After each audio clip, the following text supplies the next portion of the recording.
नमस्कार दोस्तों, मैंने अयोध्या के राम मंदिर में चढ़ावा चोरी की घटना सुनी तो मेरा दिमाग हिल गया। मैं शुरू से बात करता हूं इस टॉपिक पर।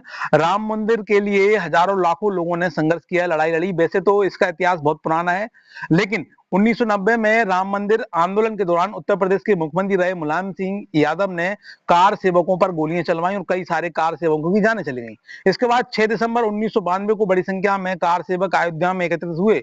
उसी दिन बाबरी मस्जिद का ढांचा गिरा दिया गया। इसके बाद भी हिंदुओं के आंदोलन चलते रहे। फिर 27 फरवरी 2002 को अयोध्या से लौट रहे कार सेवकों और श्रद्धालुओं को गुजरात के गौदरा स्टेशन के पास साबरमती ट्रेन के एस कोच में आग लगाकर मार दिया गया। इसके बाद भी राम मंदिर के लिए संघर्ष चलते रहे।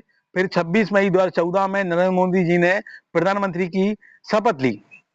अब भारतीय जनता पार्टी पहले ही बोल चुकी थी कि हम सत्ता में आएंगे तो राम मंदिर बनाएंगे, और इसके बाद 9 नवंबर 2019 को कोर्ट का फैसला हिंदुओं के हित में आता है, और जैसे ही फैसला आता है लोग भावुक हो जाते हैं।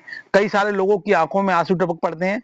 वो समय हिंदुओं के लिए ऐसा था कि देश में मानो दीपावली हो। खूब फटाके फोड़े गए, मिठाइयां बांटकर खुशियां मनाई गई। झारखंड की 85 वर्षीय सरस्वती देवी 30 सालों से मौन व्रत रखी थी।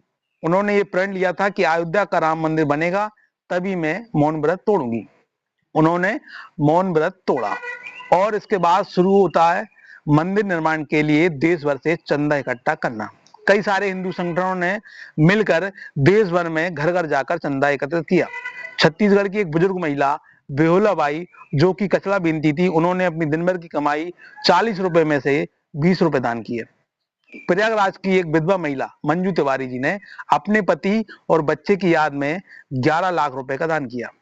इंदौर में स्वयं सेवक जब एक चंदा एकत्रित कर रहे थे तो उनसे एक अम्मा भावुक होकर कहती है कि आप राम के दूत हो, तुम्हें स्वयं भगवान ने भेजा है। ऐसे कई सारे केस देखे गए। राम मंदिर को लेकर लाखों करोड़ों लोगों की भावनाएं जुड़ी हैं इस मंदिर से।